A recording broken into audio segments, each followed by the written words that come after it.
Homens e máquinas, na terra e no ar.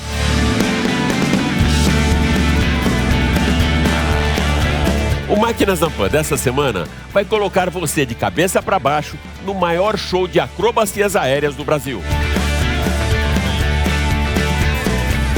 Nós vamos mostrar para você os principais momentos da 8ª edição do Campeonato Brasileiro de Acrobacia Aérea e suas máquinas voadoras, joias raras da aviação e o seu museu, localizado no estado do Paraná. E voando baixo, a hipermáquina SSC Tuatara acelera forte uma pista de pousos e decolagens da NASA para comprovar que é o carro mais rápido do planeta. Richard Max, jornalista especializado em tecnologias digitais, vai analisar o impacto da falta de semicondutores na indústria automotiva e Henrique Pereira faz um raio-x na tecnologia embarcada nos automóveis que trabalham para a segurança dos seus ocupantes.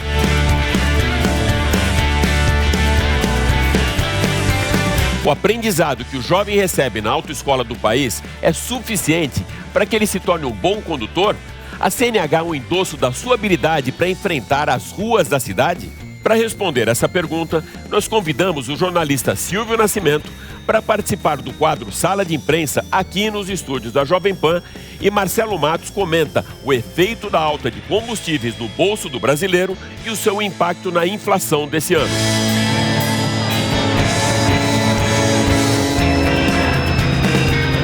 Eu sou Alex Rufo e tudo isso e muito mais você vai acompanhar agora comigo nesses próximos 30 minutos aqui no Máquinas na Pan. Lembrando que você também pode assistir o nosso programa em vídeo pelo canal Jovem Pan News, Jovem Pan Esportes e pela Panflix. Então se ajeita bem aí no cockpit e aperte o cinto, porque o Máquinas na Pan dessa semana está só começando. Máquinas na Pan.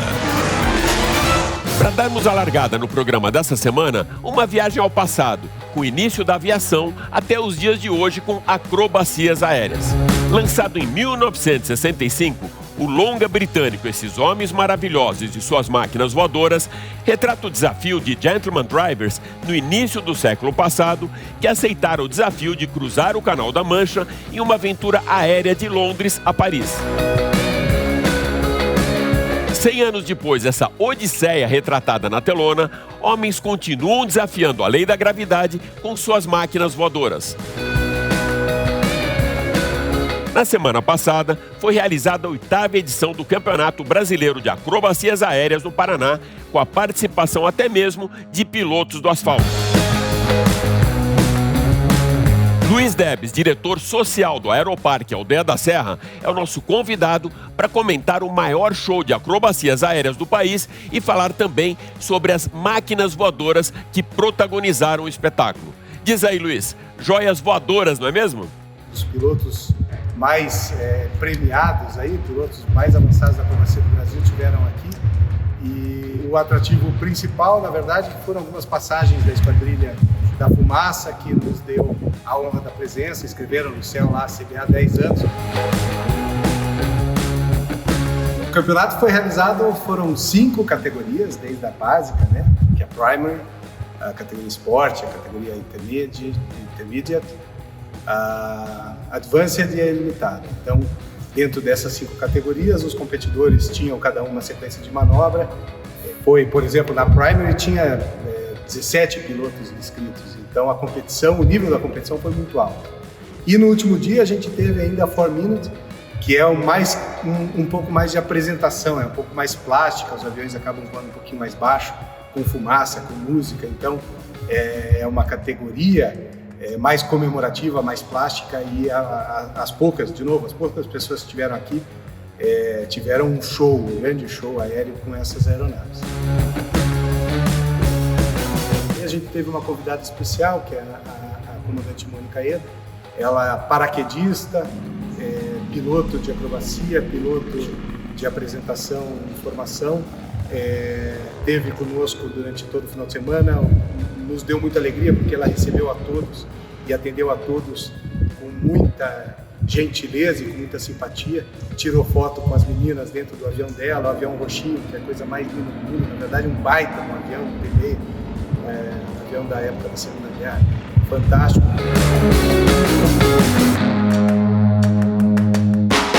Luiz, a exemplo do que a gente vê na Europa e nos Estados Unidos, existe aqui no Brasil também algum museu onde o visitante possa conhecer essas aeronaves de perto?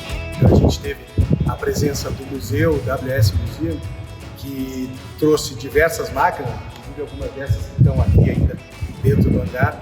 Ele trouxe essas máquinas para ficar em exposição durante os dias do evento, e o público que estava aqui presente ficou maravilhado, porque a gente não tem noção que existe esse nível de aviação aqui em Curitiba e na região.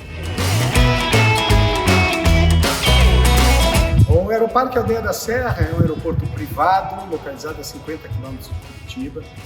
Tem uma pista asfaltada de 1.500 metros, foi inaugurado há 3 anos, mais ou menos. E, na verdade, a ideia do aeroparque é colocar a aviação executiva, a aviação privada e a aviação recreativa ao alcance do público curitibano. Na verdade, tem gente de Ponta Grossa aqui, tem gente de outras cidades ao redor, inclusive de Santa Catarina, que usa o aeroporto, mas muito próximo na projeção da terminal de Curitiba, então muito próximo da cidade, e tem uma aviação aqui super interessante, tanto a aviação executiva, mas principalmente a aviação recreativa. E a região é muito propícia a isso, porque a gente está numa região de planície, na verdade é um planalto, um segundo planalto, mas não é montanhoso, então os voos aqui na região são fantásticos. A região para esse tipo de atividade é muito bacana e muito segura.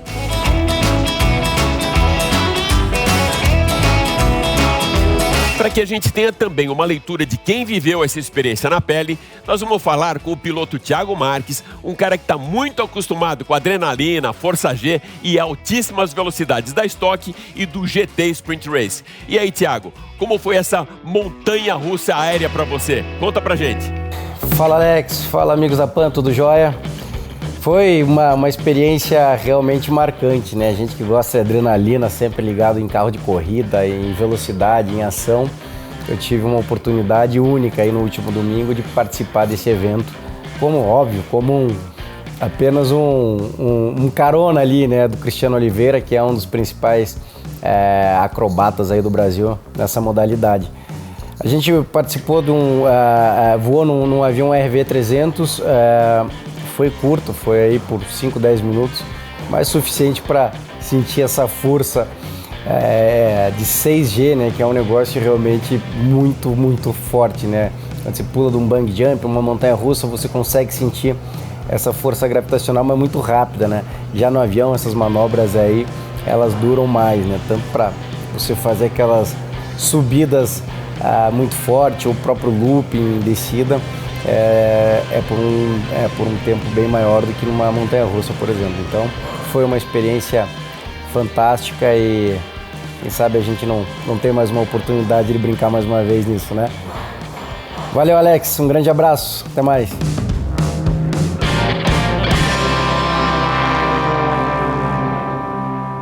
No ano passado, a indústria automobilística sofreu uma paralisação por conta da Covid-19. Nesse ano, teve uma queda muito grande na produção de automóveis por outro fator, a falta de semicondutores. Para entender essa equação, aí, esse fio desencapado da conectividade dos automóveis, a gente convidou Richard Max, que está aqui comigo no estúdio da Jovem Pan, para falar exatamente da importância de todos esses condutores na estrutura do automóvel, na sua conectividade e com toda essa tecnologia embarcada. Seja bem-vindo aqui, Richard. Obrigado, Alex. Richard, é isso, né? Mas primeiro eu queria entender exatamente aonde que se encaixam esses processadores, né? Esses semicondutores, para estar fazendo tanta falta no mercado e parar uma produção. Na verdade, o semicondutor ele é global, né? É para tudo. Tudo que tem de tecnologia usa o semicondutor, podemos chamar de chip. É o chip que você tem no seu computador, no carro. Só mudou a legenda, foi isso? Só mudou a legenda. É o chip que controla, cada chip tem a sua função. E com o Covid-19, o que aconteceu? A demanda foi muito grande com as fábricas paradas. A quantidade disso já era limitada antes, né? Então o fabricante ele se programava para poder comprar de tempos em tempos e não ter a falta para fazer a produção do carro, por exemplo. Com o Covid, todos os outros fabricantes, não só de carro, videogame, televisão, computador, celular, também começaram a solicitar cada vez mais. O chip não tem, né? Faltou para todo mundo. Isso global, né? Global, isso é para o mundo inteiro. E aí o que aconteceu com os carros, principalmente? O carro hoje tem uma tecnologia embarcada muito grande. Mesmo um carro de entrada hoje, ele tem diversos componentes eletrônicos. Então o ABS é um exemplo. O farol que acende sozinho num carro mais top de linha, ele tem um chip que controla isso. Então é isso que está faltando. Não é o chip do farol ou o chip do ABS. É o componente que fabrica esse chip. Indo um ponto mais à frente agora, Richard, você esteve comigo lá na CES Las Vegas, o maior show, pelo menos na minha leitura, de tecnologia do mundo, onde as montadoras estão participando cada vez mais, até isso acabou dando uma esvaziada no próprio salão do automóvel para migrarem para esse salão de tecnologia. E se fala muito das smart cities, das cidades conectadas, da internet das coisas, dos carros conversarem com os carros. Isso a gente vai ver logo nas ruas ou é um futuro muito distante? Olha, eu acho que como a família Jetsons é da nossa época, sim, eu acredito que ainda vai demorar bastante, principalmente no Brasil, pela infraestrutura, né? A gente precisa ter uma estrutura muito boa nas estradas e também de conectividade. Você sair do centro, dos grandes centros do Brasil, pegar a estrada, em muitos pontos você não tem sinal de internet nem de telefone, né? Nós estamos em 2021 e ainda tem lugares que a gente não tem sinal de internet. Então, como é que esses carros vão conversar? Richard, tentando dar um passo mais à frente agora ainda, como vai ser esse carro do futuro? Por tudo que você viu, pelos salões de automóvel, por toda essa pesquisa que você faz dentro de tecnologia, internet das coisas, o que a gente pode esperar do carro do futuro? Mas ele carro do futuro real, né? Não a fantasia, não aquele aspiracional. O que é esse próximo carro que a gente pode ver por aí? Olha, eu acho que o carro mais próximo hoje seria os da Tesla, e acredito que mais para frente as outras companhias deverão seguir mais ou menos o mesmo perfil. Ou seja, uma automação mais avançada. Uma automação mais avançada, um nível mais alto de automação. Hoje os carros, mesmo os nossos, já têm um nível alto, eles já conseguem andar dentro da faixa, conseguem segurar o carro quando o carro da frente dá aquela frenagem mais brusca, mas no nível da Tesla talvez seja o mundo ideal. Não para mim, eu ainda quero continuar dirigindo meu carro. Vai ser com ou sem motorista? Essa é a próxima pergunta. Então, eu acho que o sem motorista ainda é muito complicado, porque existem muitos fatores que só o ser humano consegue pegar, né?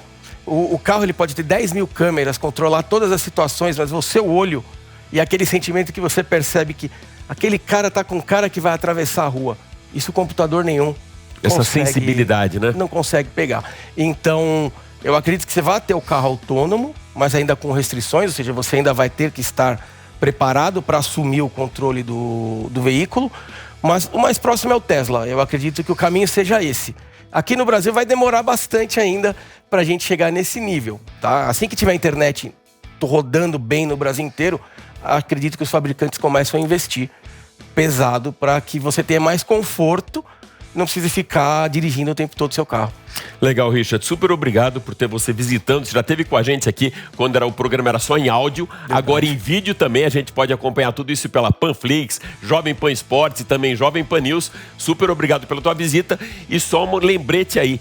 Você tem um compromisso comigo, trazer aqui pra gente também os simuladores de corrida. Para quem não sabe, o Richard é piloto profissional de Fórmula 1 no mundo virtual. Então essa história ele vai contar pra gente um pouquinho pra frente. É isso, né, Richard? Isso mesmo. Obrigado, Alex. Valeu, super obrigado. Valeu. Valeu.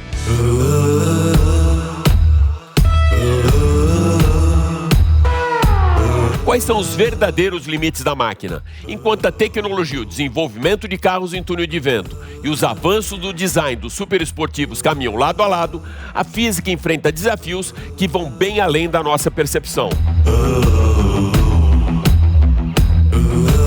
Recordes de velocidade são quebrados, hipermáquinas atingem patamares de sofisticação jamais vistos e a competição pela excelência leva os bólidos do asfalto a velocidades próximas de 500 km por hora.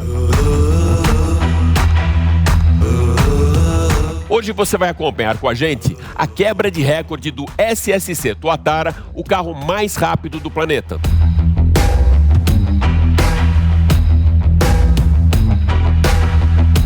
Qual o limite máximo da velocidade de um automóvel? Eu não me refiro aqui aos limites impostos pelas autoridades oficiais de trânsito, mas sim pelos limites regidos pelas leis da física.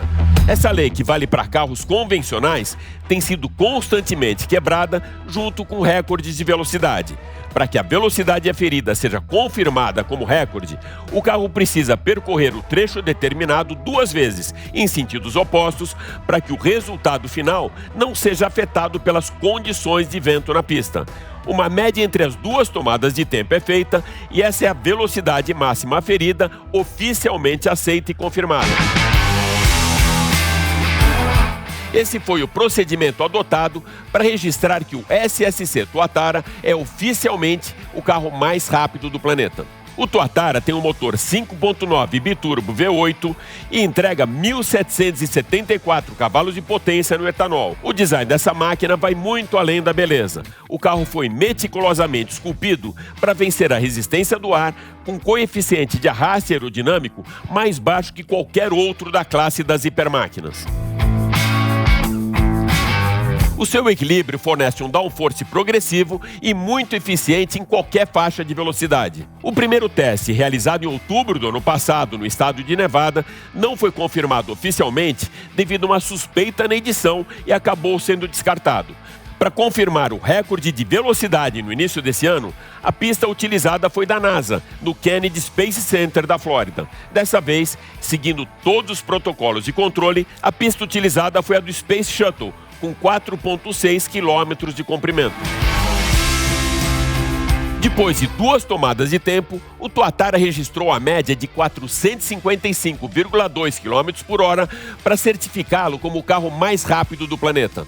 O proprietário do hipercarro quer apostar em mais um desafio: superar a marca de 300 milhas por hora, equivalente a 483 km por hora, para deixar futuros desafiantes fora do páreo. Deve entrar nessa briga o recordista anterior, Koenigsegg Agera RS, que atingiu 447 km por hora em novembro de 2017, a Hennessy, fabricante do Venom FS, que afirma ter uma máquina capaz de chegar aos 500 km por hora ainda neste ano, e o Bugatti Chiron Super Sport 300 Plus, que chegou a 490 km por hora, mas não foi considerado oficial por ter percorrido a pista de Era-Lacim somente em uma direção. Enquanto mais um recorde de velocidade não é quebrado, as leis da física escritas por Galileu, Einstein e Isaac Newton precisarão ser revistas e ajustadas para essas hipermáquinas dos sonhos.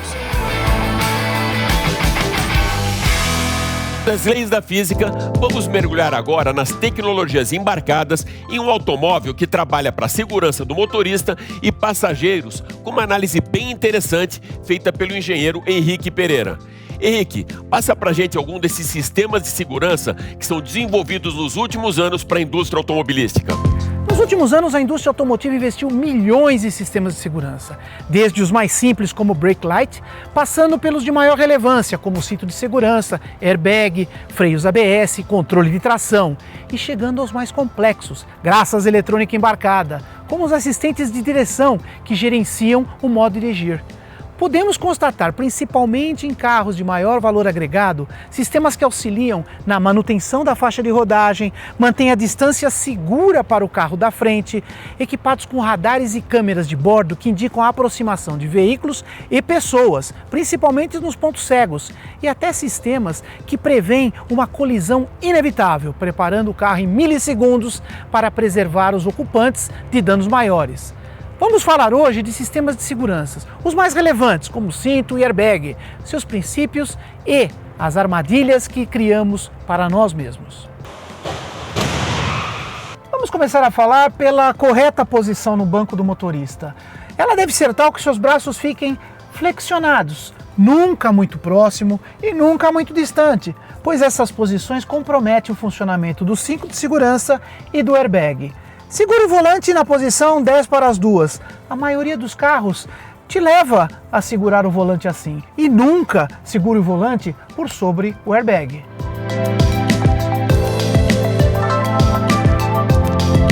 O encosto de cabeça foi criado para evitar o efeito chicote. num acidente mais forte, uma freada brusca, o corpo tende a se movimentar para frente e a cabeça junto com ele.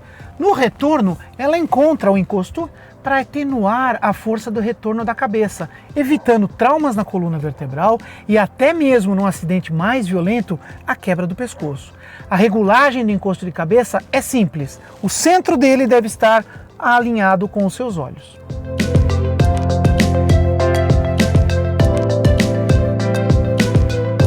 O cinto de segurança, embora pareça uma simples tira de nylon, tem muita tecnologia envolvida, desde o material com que ele é produzido até nos jogos de catracas, explosivos de retenções que funcionam em conjunto com o airbag.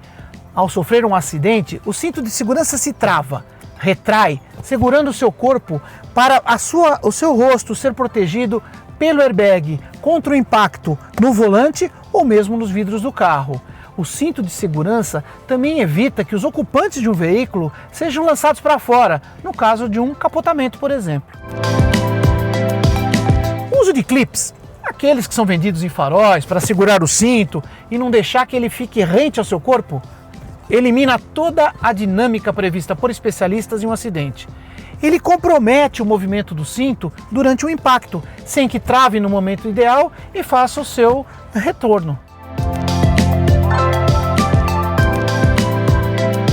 Cintos torcidos têm sempre um efeito indesejável, principalmente nas situações de emergência, pois eles não correm, eventualmente travando o seu movimento, quando você mais precisa dele.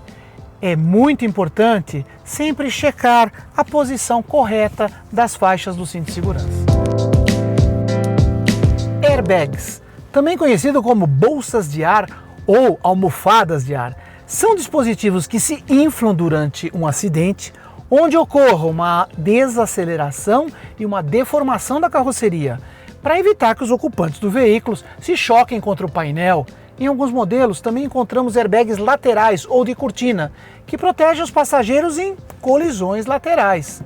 Airbags se inflamam em milissegundos, a partir de uma explosão gasosa que ocorre em função de uma explosão comandada eletronicamente.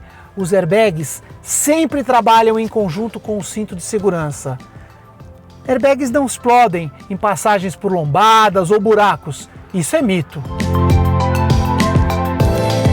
Uma atitude perigosa é o passageiro andar com o banco do carro reclinado. Nessa situação, no caso de um acidente, o corpo do passageiro sofre um escorregamento, o que chamamos de mergulho, para baixo do painel, e o cinto de segurança acaba enforcando o passageiro. Não são poucos os relatos desse tipo de acidente. Esta situação é perigosa. Outra atitude perigosa é viajar com os pés por sobre o painel. Essa atitude pode levar a lesões irreversíveis ou até a morte. No caso de um acidente, o corpo é levado contra os joelhos, causando lesões. Se o carro tiver airbag, mais grave ainda, porque as pernas serão lançadas contra o rosto do ocupante. Pernas, bacia, em alguns casos a própria coluna vão sofrer lesões. No caso de estar com o banco reclinado, pior ainda, porque você também vai poder ser enforcado. O uso de cinto de segurança pelos passageiros do banco traseiro é mandatório. Em caso de acidente com uma desaceleração, esse passageiro é arremessado com violência para a parte dianteira do veículo, causando sérios ferimentos a ele e ao motorista. Ou, em casos mais graves, podem ser lançados para fora do veículo. É muito comum observarmos passageiros de carros de aplicativos, táxis e até caronas sem uso do cinto de segurança. E mais um convidado agora para o nosso Sala de Imprensa. São tantas credenciais desse meu querido amigo Silvio Nascimento que eu sei só algumas. O resto eu vou deixar para ele mesmo falar. Revista Veja, 4 Rodas, cobriu Fórmula 1 a década de 80 inteira, então pegou aí 3 campeonatos de Nelson Piquet e muito mais. O que a gente pode colocar mais nesse tempero, Silvio? Bom, aí eu vou ter que entregar a minha idade e vai ficar chato, né? O que você acha importante? Você mesmo falava ainda há pouco, antes mesmo de dar partida no carro, quais são os procedimentos de segurança e até de dirigibilidade para você enfrentar as ruas? Algumas coisas eu aprendi justamente nessa época do Jornal do Carro, quando eu fui fazer curso de pilotagem esportiva.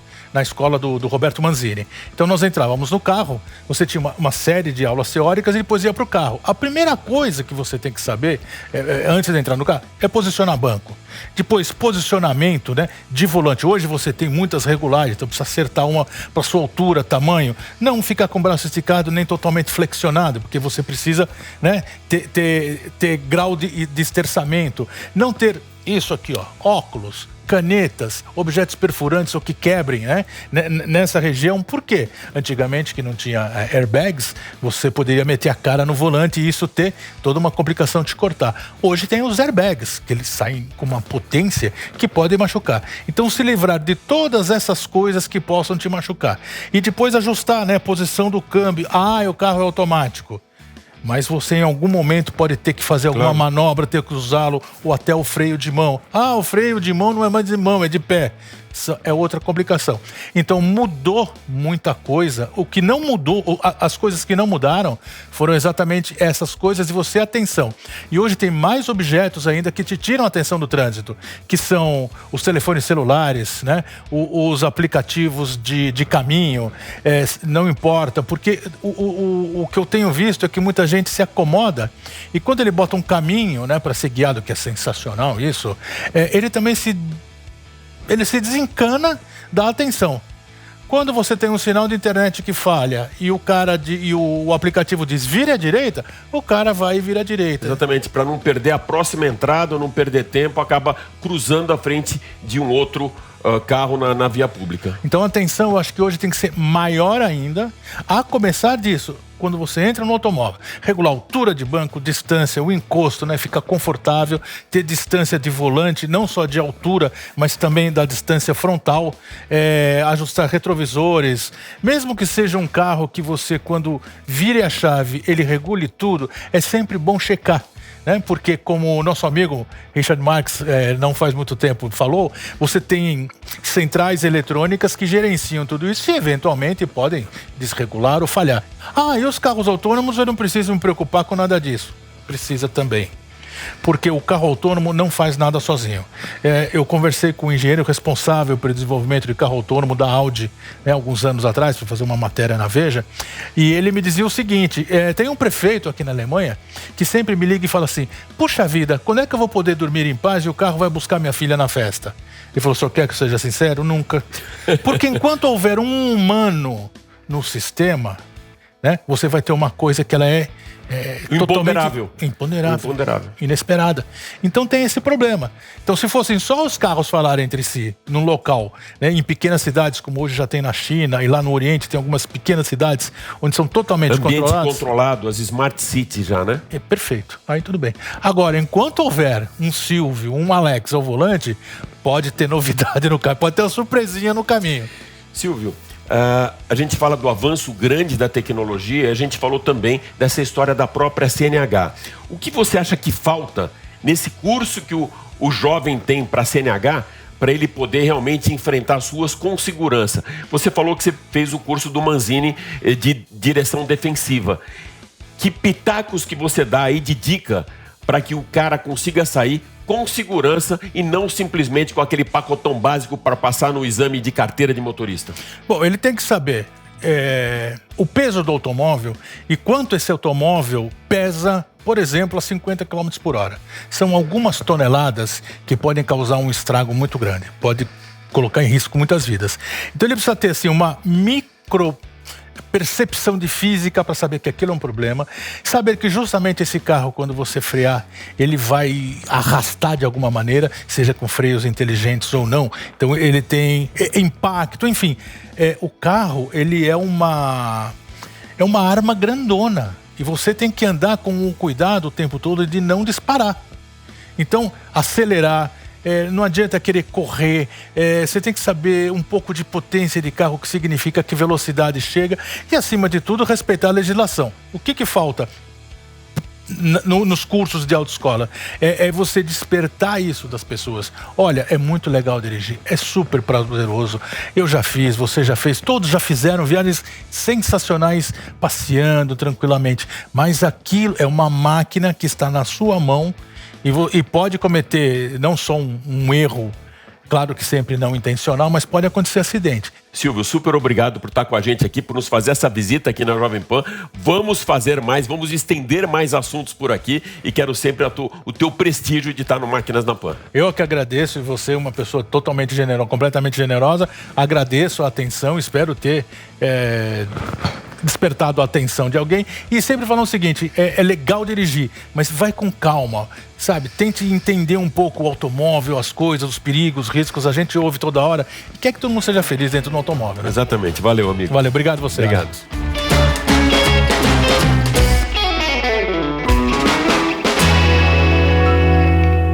Os preços dos combustíveis em alta afetam demais o bolso do consumidor e já impactam também de forma bem sensível a inflação prevista para 2021.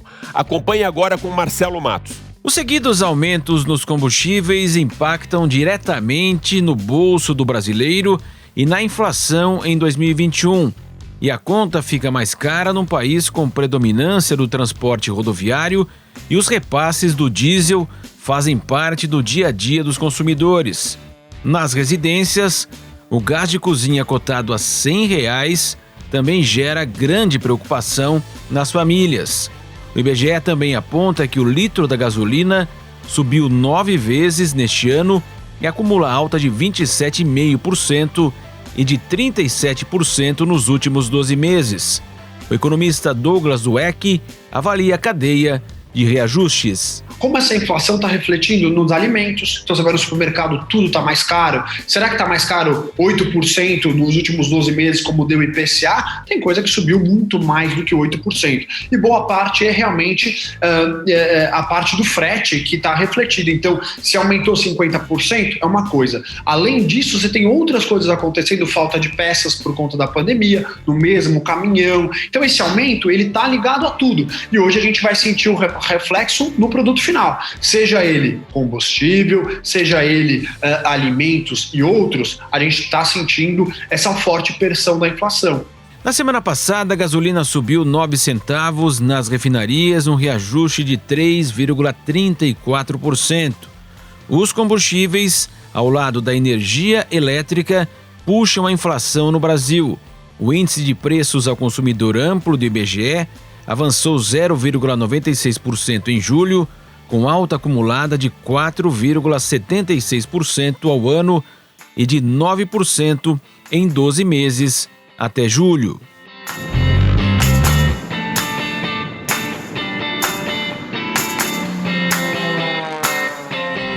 É isso aí.